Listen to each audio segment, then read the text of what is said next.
Yeah, I know I said we're going to start the show. We ain't going to start the show until I get my Danish. Yeah, I don't care if we're running out of time. We don't start the show till I get the Danish. Are you even listening? There's nobody actually there. Calm down. You will get paid in 100 Danishes when this video is over. Okay? But I want it now. To be the man! You've got to beat the man! Woo! AJ Styles! You will rest in peace. I was just so far from here, focused on my own way. What's happening, guys? Welcome to the Wrestling Show, Episode 6.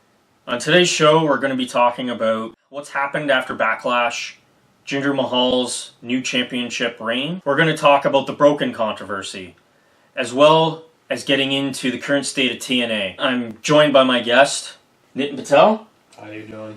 Let's get ready to rumble!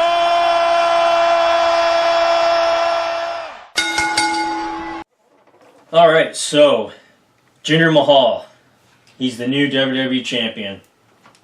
Alright. He's representing. That's right, representing India and Canada at the same time. He won the championship at Backlash against Randy Orton. Right. Randy Orton, of course, won the WWE championship at WrestleMania. And I believe this was the first time he defended it, right? First title defense since WrestleMania. Yeah, so he didn't do much of anything until Backlash. I find that it's something refreshing to have Jinder Mahal win the championship. 100%. It's somebody you've never thought you'd see win a championship ever in your life. Now you got it right in front of you. Which opens the door for opportunities in WWE if they continue to go through with the land of opportunity. Well, SmackDown is supposed to be the land of opportunity, and so I guess maybe that's partly to do with why he won the championship. I really love the fact that when up-and-coming stars, or no-name stars, if I could call it that, wins championships. Right. For example, I thought it was really cool at WrestleMania 32 that Zack Ryder won the Intercontinental title. So I like when up-and-coming stars or lower-card stars make it big like that, and WWE decides to push them. Right. And of course, when Jinder Mahal won the title, it was a huge surprise to people that I guess don't read the dirt sheets. What's your take on him winning the title and what he's been doing so far with the title? Oh, it's great that he's won the championship belt. What has he done so far? He's had his Punjab celebration, done a promo here and there. That's about it. He finally gets his merchandise after 6 years in the company, after you've won the WWE World Heavyweight Championship. So thanks, WWE, for finally giving him merchandise after 6 years of hard work. Yeah, and he's it's not the three-man band merchandise, I'm hoping. No, it's a really basic shirt. Is it the what does the shirt say? It just says the Maharaja of WWE or something like that. Mm-hmm. And then on the back it just says Jinder Mahal. So they didn't really do much effort into making this championship epic. I mean, they don't even have picture plates for him. They just have plates with his name on it, which is awesome. So being Indian-Canadian, or Canadian-Indian, whichever you want to call it, how does it feel to have an Indian-Canadian to be a champion? Feels great. It's the first time it's ever happened, and it'd probably be the last time it happens, but it's great. Yeah, I mean, it's just a refreshing thing to have a new face. Randy Orton winning the title again, it's just, okay, he's won it again, and you know what I mean? Randy Orton's reaction is I got my 13th world title, I'm making lots of money, what else do I need? He didn't really care either. Yeah, and so I'm glad that he's out of the picture now. And I guess he's going to have a rematch probably. Yeah, he's going to get a rematch. Yeah. So, I mean, that's fine, and I'm hoping that Jinder Mahal has a long reign because he is the new biggest heel around, right? For SmackDown, anyway.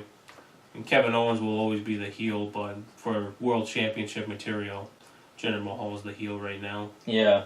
So, I mean, he'll... I guess he's going to be one of their new top stars now. For now, I mean, like I said in the last video, we'll see how long it lasts, and we'll see how many more world titles he gets after he loses his first title reign, which I'm hoping he doesn't lose for a long time, but we will see. So I heard that one of the reasons why Jinder Mahal won the championship is because I guess TNA is doing a wrestling tour in India, and WWE feels that I guess they should be making an Indian a champion in order to gain a bigger audience there, or to throw TNA off, or whatever the reason. Well, everybody knows WWE does things to throw TNA off, but this Impact Wrestling, TNA, whatever you want to call it, India tour is more than just a tour. They're actually doing television tapings over there.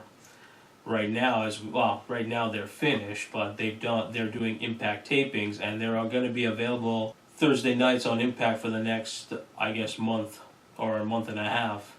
So, could that be the reason why they made Jinder the champion?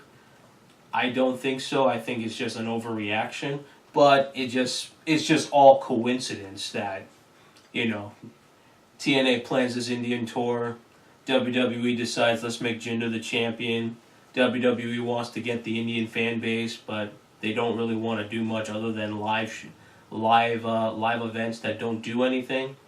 I mean, if WWE wants to get the Indian fan base, you can do live Monday Night Raws and live Smack. Oh, you can't do them live, but you can do Raw and SmackDowns in India, and you'd make a lot of money off of that. But WWE, they just like to go the other direction.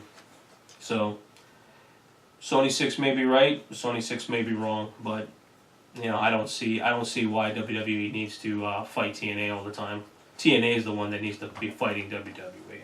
WWE is good at ripping TNA off of their ideas. I don't think that WWE really needs to compete with TNA, because TNA, I don't think that they're able to take on WWE at this time.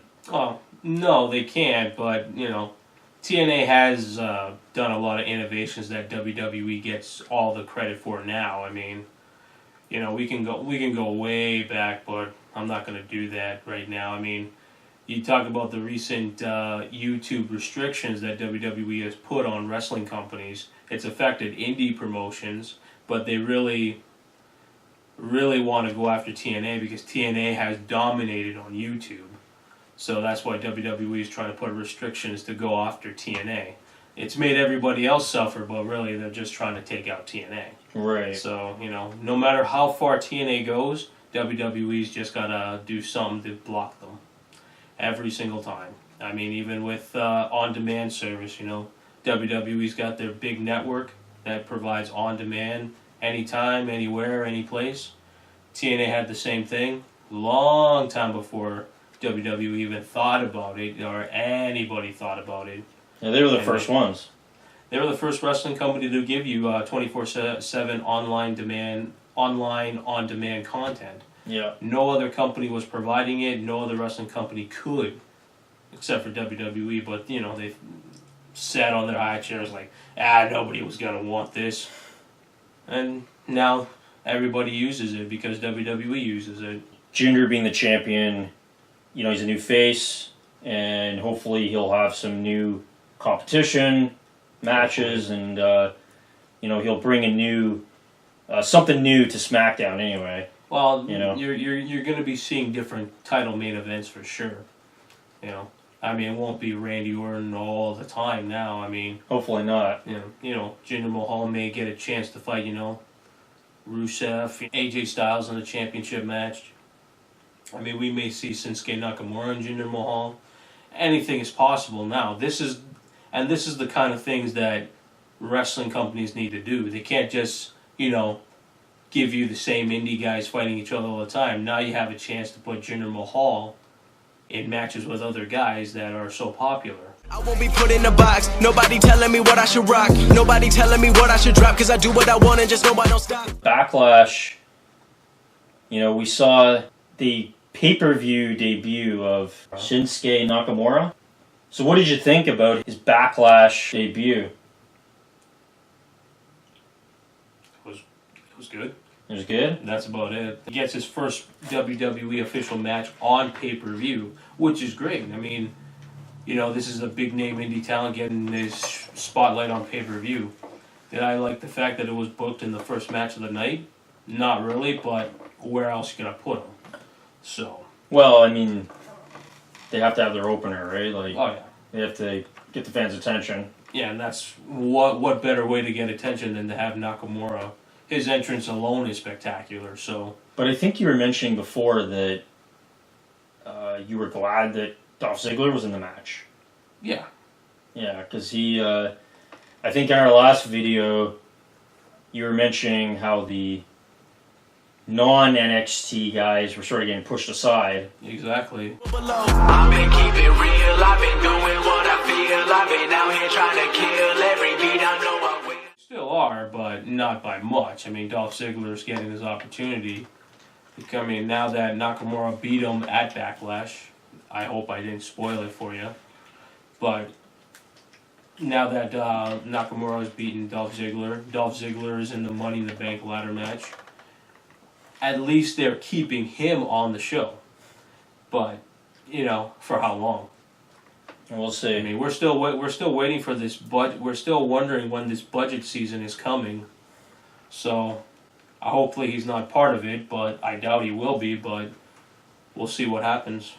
For his future. I feel like Dolph Ziggler is sort of just hanging around for the checks at this point. What else are you gonna do? I mean, he doesn't really do much of anything else. Well, how much can the guy go? I mean, the guy keeps, he's like an Energizer battery. He just keeps going and going and going and going. But the problem is that once that battery ends, what's he gonna do? I mean, he should be the guy in the WWE title main events for like 6-7 months. He should be champion. He should have something to go for. But he just seems to be the guy that's helping all this other talent make it onto the main roster. Yeah. Well, he's one. I mean, as far as my opinion goes, I think he's one of the top talents that they have, and and they squander his talent. And he just gets these mid-card matches, and he's used to put other wrestlers over and that sort of thing. And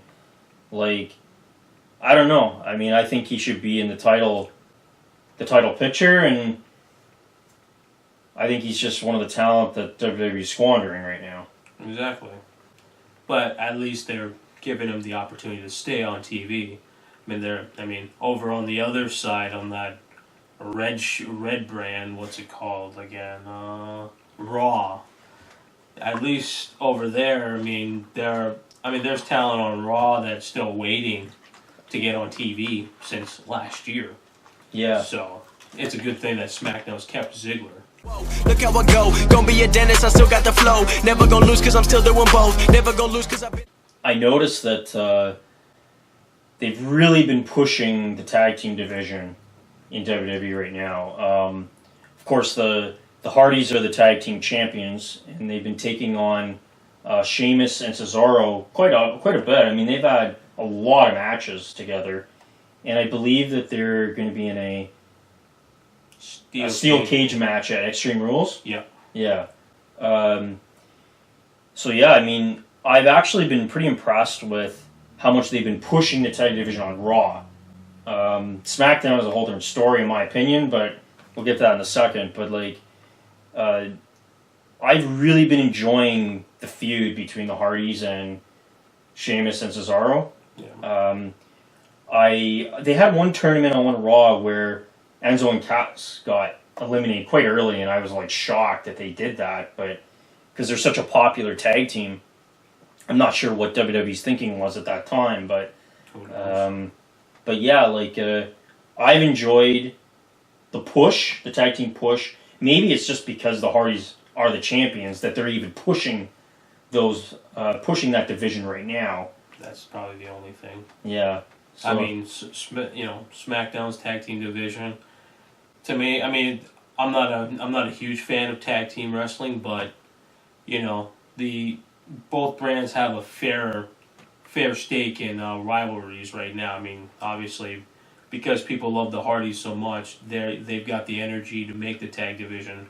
Where on the other side, what they want, they always get disappointed because they want Breezango to be tag team champions because they're the only entertaining team that's there right now, except now the New Day is back. Well, SmackDown, I mean, they don't really have a big tag division. Well, they do, but they just don't use all the tag teams. I mean, they don't use the Ascension. They don't use, the Von Villains are done because Simon Gotch got released. Now you got the New Day. Now they've finally brought the New Day, so they're gonna be the ones who win the tag team titles because that's just the way WWE rolls. There's Breezango, the Usos. There's American Alpha, which I don't know what happened to them. Unless there's an injury that I don't know about. That's the only thing I can think of. But do you think that they're pushing, one of the reasons why they're pushing the tag team division on Raw is to get viewership for Raw? Because, I mean, like, there's nothing really happening with the tag division on SmackDown. Do you think it's more of, like you're saying, that they're just not utilizing the talent? Or do you think they're trying to focus on Matt Hardy and Jeff Hardy on Raw? Well, with Raw, they need viewership, obviously, because their viewership's always low. But two, I mean, the Hardys are the reason why a lot of people are talking about it. Over on SmackDown, they don't have the time to focus on all the teams. Mm-hmm. That's why they condense it down. You got to remember, when you have a 2-hour program and you are actually finishing your show on time, you don't have much time to give everybody a chance. Where over on Raw, you have 3 hours, plus you're allowed to go half an hour over, which is what they do half the time. Yeah. So in 3.5 hours, you should be able to utilize everybody. Right. So that's why the tag division is so good over there, because they have the time to utilize everything. Yeah. If SmackDown was given overtime on their programs, well then they could utilize whatever they want. Right. But, they're not allowed. Well, do you think? Who do you think is going to be the Hardys' next opponents? You going to be Enzo and Kaz? No. No. Who do you think it's going to be? It's going to be Anderson and Gallows. Yeah. Yeah. It's most likely going to be Anderson and Gallows because why would you squander an opportunity to put a pay-per-view match with those guys? I know they've had matches on Raw, but why not have a rival with two? I mean, Carl Anderson and Gallows are highly experienced in their tag team run in the Indies in Japan, and then you got the Hardys who have years and years of experience in Indies, WWE, TNA, wherever, Ring of Honor, wherever they've gone. Yeah, they've had experience. So why not have the two teams clash in an epic pay-per-view match? Right. I'd say put that match at SummerSlam to get people wanting to watch. Well, so why is WWE squandering Enzo and Kaz? Like, they're one of their popular tag teams. You'd think that they'd be in the picture. Now, yes, but they're a tag team of comedic relief, and comedic relief, I mean, they deserve the tag team title run. They deserve tag team title matches, but it's like, they're not, how would it go? I mean, they're just, Enzo and Cass is just a comedy tag team. Enzo being the big part of the comedy. Mm-hmm. So, like, in Big Cass, I think they're more of comic relief rather than, serious wrestlers. Exactly. Okay. Same with Breezango. They're just comic relief. I mean, do you really want tag champions who just play dress-up all day? I don't think so. Well, I think that, obviously this is going to happen. Maybe they'll do it at a pay-per-view. or whenever the Hardys decide to switch to SmackDown, that they'll probably fight the Usos. Probably. And knowing WWE, it'll come at zero logic, you know. It's like all the Hardys are, you know, they'll just say the Hardys are just tired of being on Raw, so they want to come to SmackDown and win the SmackDown tag titles. And then all of a sudden everybody's like, oh my god, the SmackDown tag team division is better. Yeah. Only because those certain wrestlers have to be there. Well, I think, this is a bold prediction, but I think that they might, I mean, it is about a year off, but they might do the Raw Tag Team Champions versus the SmackDown Tag Team Champions at WrestleMania, maybe. Hardys versus Usos? I don't know. Maybe. Maybe we'll see at the Survivor Series for that. Yeah. Yeah. I mean, Survivor Series would probably make more sense, but... Yeah, they probably would do it then.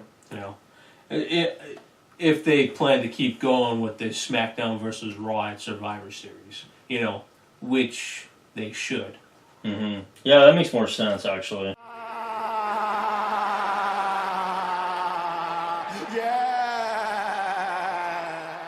Speaking of the Hardys... here we go. For those of you that don't know, when Matt Hardy was in TNA, he took on this broken gimmick where he basically... The gimmick was that he went crazy, and it became very popular. People are saying that it's one of the best gimmicks around, and maybe even in the last several years. The word is that Matt and Jeff Hardy, for whatever reason, did not renew their contracts with Impact, and there's some controversy about that. I'm not sure all the details, but anyway, they decided that they were going to move on from Impact, and Matt decided that he was going to carry on his gimmick into other promotions in ROH, which Impact said, wait a minute, we own the gimmick, don't be doing that on ROH. So that sort of sparked a bunch of controversy where Matt Hardy was like, no, I own the gimmick, you can, or Impact can fuck off, and it's basically built up into this social media frenzy where, I mean, it's probably the most popular controversy going on today in the rest of the wrestling world, where Matt and his wife are tweeting different things on Twitter, and it's just blown up in this whole thing. And so the word was that Impact had told ROH either not to air his match or his gimmick or something like that, and I'm not sure exactly what happened there, but maybe you can fill me in. So what happened with that? I do not know exactly what happened. People are claiming that TNA told Ring of Honor not to air the pay-per-view. I believe they just said you can't air any of the delete chants or anything that's broken gimmick-wise on pay-per-view. From my understanding, I don't know everything. And for those who don't know what TNA is a wrestling company that a lot of you say is dead. It is dead, but Impact is its prime show, and it's still on TV. I just wanted to get that out there. Of course you did. But in regards to the broken controversy, that's as much as I know. I mean, you know, everybody's claiming that, you know, ROH fans got ripped off because Dish Network wasn't providing the pay-per-view, and they just automatically blame TNA for it, but nobody knows what is true and what is false because that whole story went down the tubes. Well, did they air that match with the Hardys in ROH? I did not watch the pay-per-view, so I don't know if they aired it. I know the aftermath that Matt and Jeff did their broken promo after the pay-per-view went off the air. I don't know if the Hardys match was put on pay-per-view, because I believe that match was made... Well, I know the match was announced for Super Card of Honor, but I don't know if that was the pay-per-view that is in talks, or it was a different pay-per-view that they just showed up by surprise. I don't know. Yeah, and after that, of course, Matt has been tweeting all kinds of stuff. He's continuing his broken character on Twitter. Of course, he's been changing his names frequently on Twitter. He basically has a new name every week. And he's also, before he debuted at WrestleMania, he was making little videos and stuff like that. He was still in the gimmick and things like that. And then I heard that there was some kind of lawsuit going on, that Matt Hardy was suing for the gimmick or something was happening along those lines. But the stories keep changing all the time, so I wasn't, we weren't quite sure what exactly was happening. And we never will, because the problem is that, they're just saying things publicly to everybody, but we can't get it. Obviously, we can't get any insight, even though we want it, because we're reading it, so we would like to know. But there hasn't been any proof from the Hardy side of the situation. Of course, they want to take it to court, which is fair. They want to prove it all in court, but they keep saying all this bumble crap. Is that a new word? Yeah, it's the word of the day, folks. Bumble crack. Bumble crap or crack? Crack. Okay, I thought you said bumble crap. I'm trying to keep it a little PG just for the hell of it. Just a little, eh? Yeah, Okay. just a little. If you're claiming that TNA's old management is going against child labor laws, then you could prove it. I mean, they're saying that Senor Benjamin wasn't paid, but he barely showed up on actual Impact Television. I think he was in like one episode of Impact Television, but everything else, whatever the Hardys filmed at their house, nobody knows if they say that the Hardys funded it, but we don't know. I mean, obviously, if you're doing it yourself, then you're going to be funding it. I mean, it's like the indies, they have to fund their own damn promos. Yeah. It's not like the company's... I don't know if the company's paid or not. I know you film a promo, you send it to your company, and then they publish it. That's about it. But, we don't know if they actually own it, because we're reading stories that the court denied Matt Hardy's trademark deal. So if it's denied, that means someone else has already got it, from my understanding. Okay, I mean, I didn't hear that, but my understanding was that he was pursuing the trademark, but I mean, this was like long after he was in TNA, like maybe even after he left TNA. Well, he did decide not to re-sign into the early 2017. Yeah. Or late 2016. Well, there was mixed stories about that Impact hadn't even trademarked the gimmick. And they were both basically racing to trademark it. And one report said that either of them hasn't had it officially trademarked. But then, but then you hear about Matt is going after Impact, like in a lawsuit, stating that he solely owns that gimmick, and Impact is saying, no, you don't. We own the gimmick. It's the story of he said, she said, at this point. I mean, obviously, the only reason why I can see why both of them trying to race for it is because the previous management of TNA, which is Billy Corgan and Dixie Carter, obviously was not going to pursue the trademark for the broken gimmick. They probably were never going to pursue it at all, so that's why the new owners who came in late 2016 are like, well, we better trademark it so that we can keep it. Yeah. Which is fair because, I mean, you got to think about it. Like, Impact deserves to make money off of that gimmick. Whether it's to own it and get the chance to sell it, because they deserve to make money off of it. Because from my understanding, TNA didn't make any money off of the broken gimmick when it was happening on Impact. Right. Matt Hardy and his family were making the money because, you weren't. I mean, you got the TNA fans who are buying it off of TNA. Maybe the live event money. That's about it. But Most of the fans are going on the Hardy shop to buy it. Pro Wrestling Tees to buy it, so Pro Wrestling Tees makes the money off of it. Impact probably gets a small cut of it. That's about it. So pretty much they just got high ratings whenever the Hardys were on TV. Not really. The highest rating that the Hardys got was for the final deletion, because everybody was wondering. Obviously, everybody is just watching it to see, like, what is it, you know? Yeah. It was just intrigue, and then the ratings have just been steady ever since. Nothing has gone up and down, up and down. I mean, people say, oh, well, they saved the company, but really, it was just steady, you know? Well, I do agree that, I mean, if he's in the company that he's being signed to, and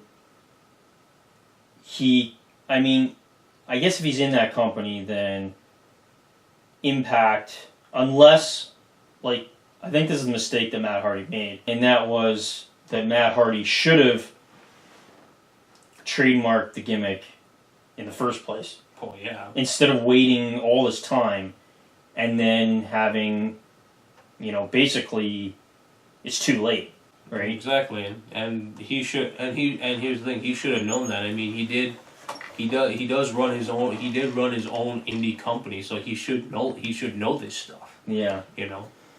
But with that being said,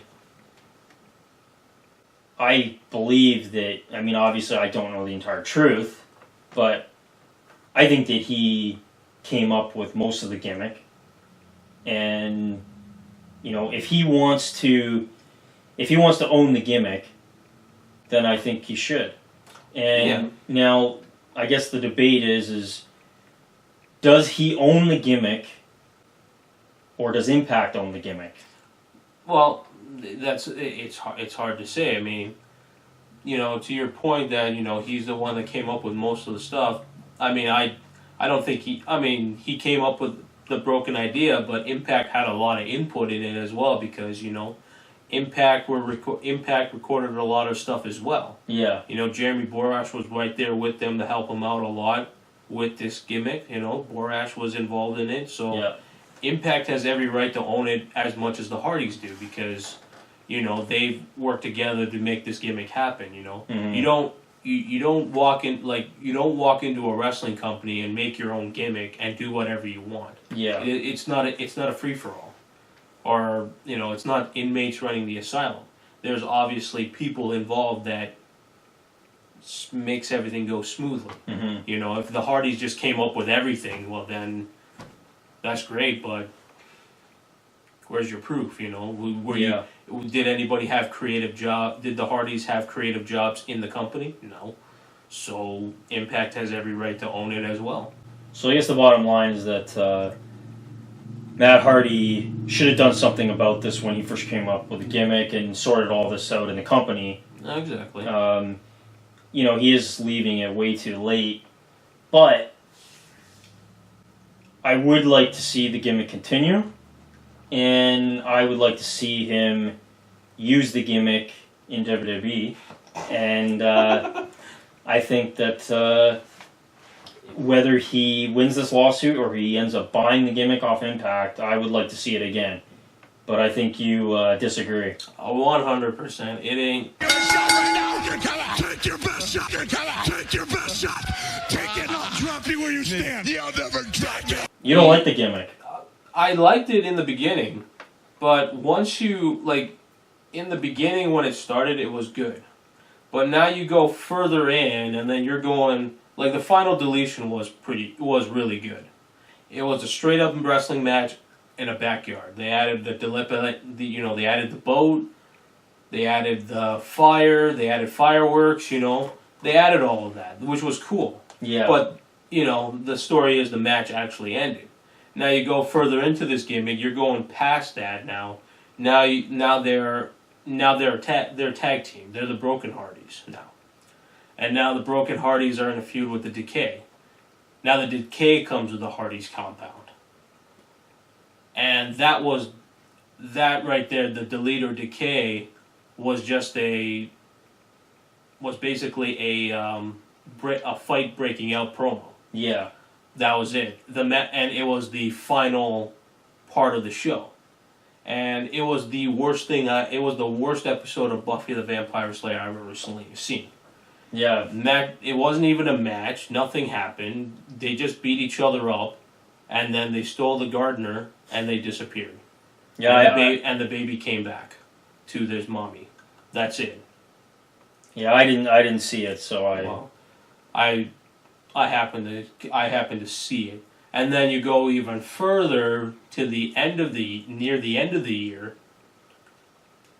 they do Total Nonstop Deletion, which was even worse. Mm-hmm. You know, I mean, a lot of people liked it because it was different, but it was like the Hardys were turning TNA into this, this really, really fake sci-fi television wrestling program, and the Total Nonstop Deletion, the inside, it was a event where, people make fun of TNA for only being able to get like 50 people into they say, they could get 8-9 people in a crowd. Yeah. And the whole arena's empty. Total Nonstop Deletion was a crowd of 50 people that Matt Hardy apparently invited. Now, obviously that's storylines, but still. And some of the matches were terrible. The first match was Rockstar Spud versus Matt Hardy's kid. And Matt Hardy's kid wins the match. Now, don't worry. The kid didn't get hurt because under child labor laws, you can't hit a child under child labor laws. So yeah, I don't know where this I don't know where this idea that they broke child labor laws, because technically you don't have to pay kids if you don't want to, technically, and you're not even supposed to use kids at work anyway. But well, I mean, I think we can both agree that Matt Hardy saying that they broke child labor laws is a bunch of bullshit. It's actually his wife saying it. Or his wife. I mean, it's, that, obviously she was just saying that. Yeah, I know. But because, to put fuel in the fire. Yeah, basically. I know, but to take that out on the new management makes no sense because you're basically blaming Dixie Carter for that. That would be a big problem for Dixie Carter. So, apparently, the president of Impact, he leaked part of Matt Hardy's contract. And only in regards to the broken gimmick. Yeah. And he's also saying that he had contacted WWE, and WWE said they weren't interested in the gimmick, to buy it. Well, they weren't interested in buying it, obviously. But still, the Hardys can buy it themselves. Yeah. So, I mean, the one report I read that WWE is not interested in buying it because they want to... Well, they want Matt Hardy to deal with it, basically. Yeah. Yeah. So, and then, apparently, what's that guy's name? Ed Norholm? Ed Norholm. Norholm? Yeah. Ed Norholm, the Impact president, I guess, went public on an interview on YouTube and said that, I guess he was going on about that WWE wasn't interested and all that sort of thing. It was actually on Live Audio Wrestling, which is Fight Network's own interview podcast. Yeah. Which people are saying, well, you went on your own network and made these statements. So what? Yeah. And the other thing, too, is there's a controversy with... who's that other guy's name? Zeb Coulter. Right now known as Dirty Dutch Menchel. See, I don't even remember how it is. I'll look it up. There's been some banter back and forth on Twitter with some TNA officials, and I guess Matt's wife, is it Ruby or Reby? Rebby. Rebby's been pretty opinionated on Twitter. I guess getting into Twitter arguments with people about the gimmick and I guess getting it getting into an argument with Zeb Coulter. Well, most of you know him from WWE as Zeb Coulter, so we'll just call him Zeb Coulter, so that you WWE fans who want the broken gimmick, for selfish reasons, by the way, can understand who he is. For selfish reasons, Absolutely. Well, you know what? I actually think that the Matt Hardy gimmick is really good. Oh, yeah. And, I admit, when I first saw the gimmick, like, the first time he debuted his character, I thought it was ridiculous. Oh, yeah. And in the match, I guess he fought his brother, and the match was terrible. But other than that, I think it's a great gimmick. I think you would...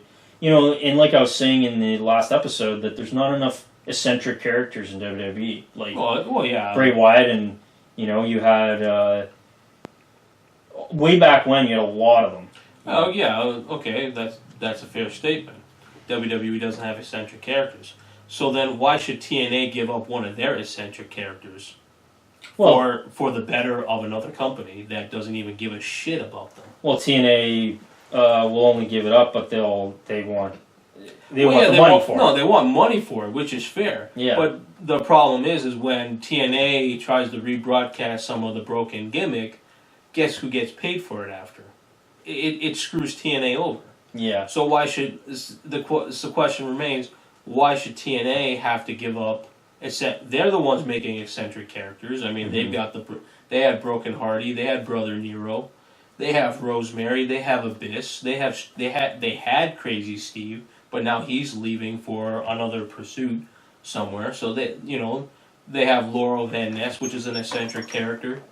I assume that a drunken broken bridesmaid who couldn't get married is an eccentric character. I assume, So like TNA's doing everything WWE wants, but now fans want a gimmick that TNA created, and at the time those fans were making fun of TNA for the way they published the product. Well, those fans basically think TNA is expendable, so they can, they feel that it's okay to steal a gimmick from them because they're expendable. Well, that's the selfish reason. That's a selfish reason. So I know what you're saying. Should Matt Hardy be broken in WWE? Yes or no? The only thing that's going to work is the promos. Yeah. Everything else, like, you try to do a final deletion. They tried with House of Horrors, but you try to do a final deletion on a live television program. Yeah, it ain't gonna work. And don't think that the Hardys can time travel on live television, because if WWE tries to attempt to do a teleportation on live TV, that's even lower ratings for you. Unless you're just a sports entertainment fan, then that's about it. But if they're able to travel through space, they can finally give the Universal title some credibility, because they can defend it on the moon. Oh yeah, that's it. Unless you believe like what's his name, Neil Armstrong. If you think that Neil Armstrong faked the moon landing, well then the Hardys can do it. Well, just put a green screen on the moon and have a fight. They could, or if the moon landing was fake, Matt and Jeff Hardy would be the first people on the moon, and that would be history in the making.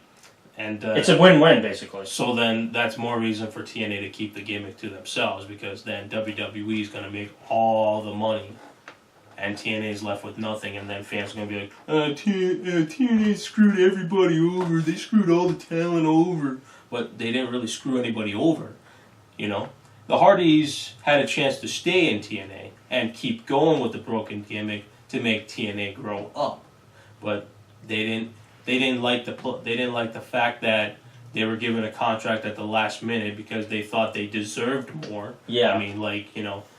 Which we'll get into later with the state of TNA, but just because you come from WWE doesn't mean you get special treatment.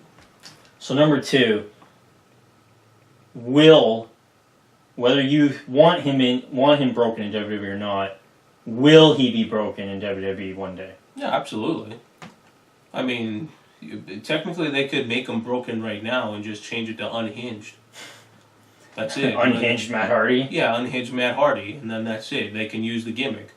You know, change you can't use delete, but you can come up with something else. I mean, WWE is supposed to be more creative than anybody else in wrestling, so they can make it happen. You're joking, right? No, they can. WWE being creative?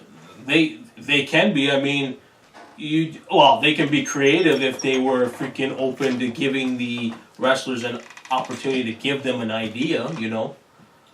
But if WWE is the be all end all, if they're the greatest thing ever, they can come up with something. They can use it tomorrow, you know. They can use it tonight, you know. Well, isn't Dean Ambrose sort of a broken character?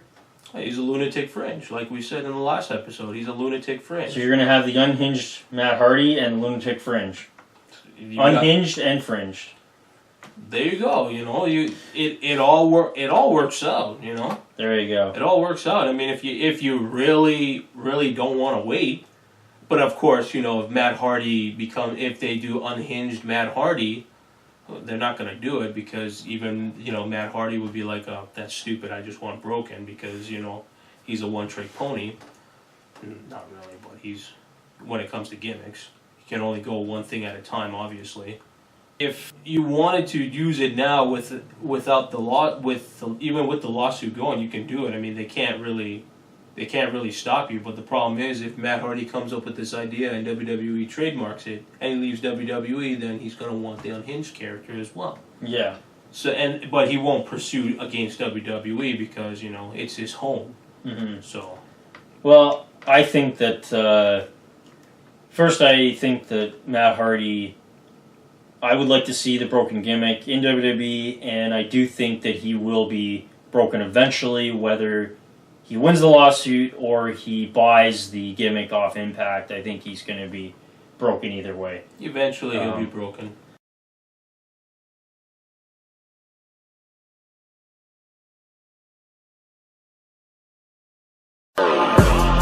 From a town where most of the people are so close-minded. They go into school and they work in a job, but they don't even like it. I won't be put in a box. Nobody telling me what I should rock. Nobody telling me what I should drop, cause I do what I want and just know I don't stop.